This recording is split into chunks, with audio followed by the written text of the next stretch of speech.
নমস্কার বন্ধুরা, লুবনার রাসোইতে সবাইকে স্বাগত জানাই। ভেটকি মাছের কাঁটা রেসিপি আজকে আমি তৈরি করে দেখাচ্ছি খুব সহজ পদ্ধতিতে, আর যেটা আমাদের বাঙালিদের অত্যন্ত প্রিয়। তার জন্য এখানে ভেটকি মাছ নিয়েছি, মানে কাঁটা ভালো করে ধুয়ে পরিষ্কার করে রাখা আছে। এখানে কিছু মশলা নিয়ে নিয়েছি। দেখুন, দুটো মিডিয়াম সাইজের পেঁয়াজকে স্লাইস করে কাটা আছে, একটা বড় টমেটোকে টুকরো করে কাটা আছে, 1 চামচ জিরে জল দিয়ে ভিজিয়ে রেখেছি, এটাকে বেটে নেব। আর দুটো শুকনো লঙ্কা নিয়েছি, আর এখানে 6টা কাঁচা লঙ্কাকে বেটে নিয়েছি। ভেটকি মাছের কাঁটার মধ্যে প্রথমে লবণ আর হলুদ ভালো করে দিয়ে দিলাম। এবার এগুলোকে ভালো করে মাখিয়ে নেব। লবণ হলুদ মাখানো হয়ে গেছে। কড়াই বসিয়ে দিয়েছিলাম আগে থেকেই। কড়াইটা যখন ভালো করে গরম করে হয়ে যাওয়ার পর তাতে দিয়ে দিলাম সর্ষের তেল। এই পুরো রান্নাটা সর্ষের তেলেই করবো, কেননা কাঁটা চচ্চড়িটা সর্ষের তেলে করলে খুব ভালো আসে। তেলটা গরম হয়ে যাওয়ার পর মাছের কাঁটাগুলো একে একে দিয়ে দিলাম। এক পিঠ হালকা করে ভাজা হয়ে গেলে তারপরে আমি অন্য পিঠটা উল্টে দিলাম। দু পিঠই খুব ভালো মতো এটা ভাজা করে নিয়েছি। গ্যাসের ফ্লেমটা মিডিয়াম টু হাইতে রেখে দিয়েছিলাম। এবার কাঁটাগুলো ভাজা হয়ে গেছে, এবার তুলে নিলাম। ওই একই কড়াইয়ের মধ্যে একই তেল আর একটু তেল যোগ করলাম, দিয়ে অবশিষ্ট কাঁটাগুলোকে দিয়ে দিলাম।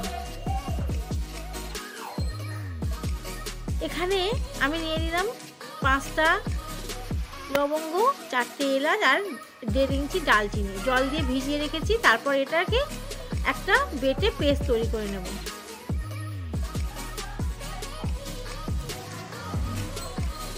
উল্টো পাল্টা করে সব মাছগুলোকে ভেজে নিয়েছি, এবার তুলে নিলাম।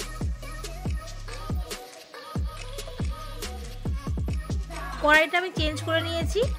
কড়াইটা গরম করে নিয়ে এবার রান্নার জন্য এখানে সর্ষের তেল যোগ করেছি 2 চামচ। আর অবশিষ্ট যে মাছ ভাজার তেলটা ছিল সেটাও আমি দিয়ে দিলাম, কেননা এর মধ্যে মাছ ভাজার পুরো ফ্লেভারটা আছে, তাই সেই তেলটা আর ফেলে না দিয়ে দিলাম। তেলটা যখন গরম হয়ে গেছে দিয়ে দিলাম একটা তেজপাতা ছোট, একটা শুকনো লঙ্কা আর হাফ চামচ গোটা জিরে। সব কিছু থেকে যখন সুন্দর গন্ধ একটু ছেড়ে দিয়েছে, একটু ভাজা ভাজা হয়ে এসছে, তাতে কুচিয়ে রাখা পেঁয়াজগুলোকে দিয়ে দিলাম। পেঁয়াজগুলোকে দিয়ে 1 মিনিট নাড়াচাড়া করে নিয়েছি। তারপর তাতে দিয়ে দিলাম 1 চামচ আদা রসুন বাটা। এই আদা রসুন বাটাটাকে দিয়ে গ্যাসের ফ্লেমটা লোতে করে ভালো মতো একটু কষিয়ে নিলাম। এবার তাতে যোগ করে দিলাম কালারের জন্য কাশ্মীরি লঙ্কার গুঁড়ো, 1/2 চামচ হলুদের গুঁড়ো আর 1/2 চামচ ধনের গুঁড়ো। সমস্ত মশলাটাকে ভালো করে 2 মিনিট মতো কষিয়ে নিয়েছি লো ফ্লেমে। তারপর কাঁচা লঙ্কা যে বাটাটা রেখেছিলাম, কাঁচা লঙ্কা বাটাটা দিয়ে দিলাম। আপনারা কাঁচা লঙ্কা বাটার পরিবর্তে গুঁড়ো লঙ্কা ঝালটাও ব্যবহার করতে পারেন।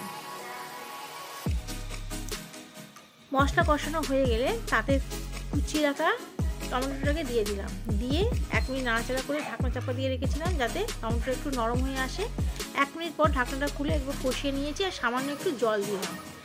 আর এবার বেটে রাখা যে জিরেটা রেখেছিলাম সেটা দিয়ে দিয়েছি। দিয়ে আবারও কিছুক্ষণ কষিয়ে নেব। সামান্য জল দিয়ে মিনিট 5 সময় ধরে লো ফ্লেমে কষিয়ে নিতে হবে, যাতে মশলা থেকে সমস্ত কাঁচা গন্ধগুলো চলে যায়।